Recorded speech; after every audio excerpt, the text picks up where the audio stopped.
तर इथे बघू शकता मी 1 चमचा अद्रक लसूणची पेस्ट घेतली आहे। तसंच 1 मिरची मी अशी बारीक कट करून घेतली आहे। चिमूटभर गरम मसाला आणि थोडासा अर्धा चमचा मी इथं खायचा कलर घेतला आहे लाल आणि 2 मोठे चमचे मिरची पावडर, तसंच अर्धी वाटी मक्याचं पीठ आणि हा कोबी 1 कोबी मी घेतला होता मस्तपैकी असा बारीक किसणीने मी किसून घेतला आहे। तर आता ह्याच्यामध्ये मी अद्रक लसूणची पेस्ट, मिरची, खायचा रंग आणि मिरची पावडर तसंच मक्याचं पीठ टाकून आपल्याला हे सगळं मळून घ्यायचं आहे, म्हणजे मिक्स करून घ्यायचं आहे। आणि ह्याच्यातच मी आत्ता मीठ टाकणार नाही आहे, कारण की कोबीला आधीच पाणी सुटलेलं असतं आणि मीठ टाकल्यानंतर ते जास्त पाणी होतं, म्हणून मी मीठ आत्ता टाकत नाही आहे आणि मी पाणीसुद्धा टाकत नाही आहे।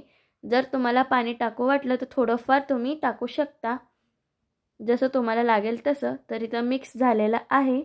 तसंच आता त्याच्यामध्येच जेवढा मका घेतला होता अर्धी वाटी, तेवढंच अर्धी वाटी मी इथं मैदा घेतला आहे आणि चिमूटभर म्हणजे चवीनुसार मीठ घेतलं आहे। आता हा मैदा पण मी मस्तपैकी मिक्स करून घेते। तर बघू शकता मस्तपैकी आपलं हे पीठ तयार झालेलं आहे। तर आता मी कढईमध्ये तेल गरम करायला ठेवलं आहे।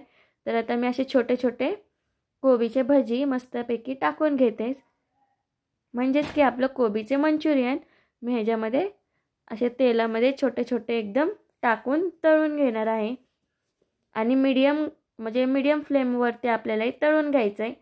तर इथं मी 3 मिनिटानंतर हे सगळे मंचुरियन मस्तपैकी तळून घेतलेच, म्हणजेच कोबीचे भजी। तर हे मस्तपैकी तळून झालेले आहेत, हे आपण साईडला काढून घेऊया। आणि हे माझे कोबीचे मंचुरियन तयार झालेले आहेत।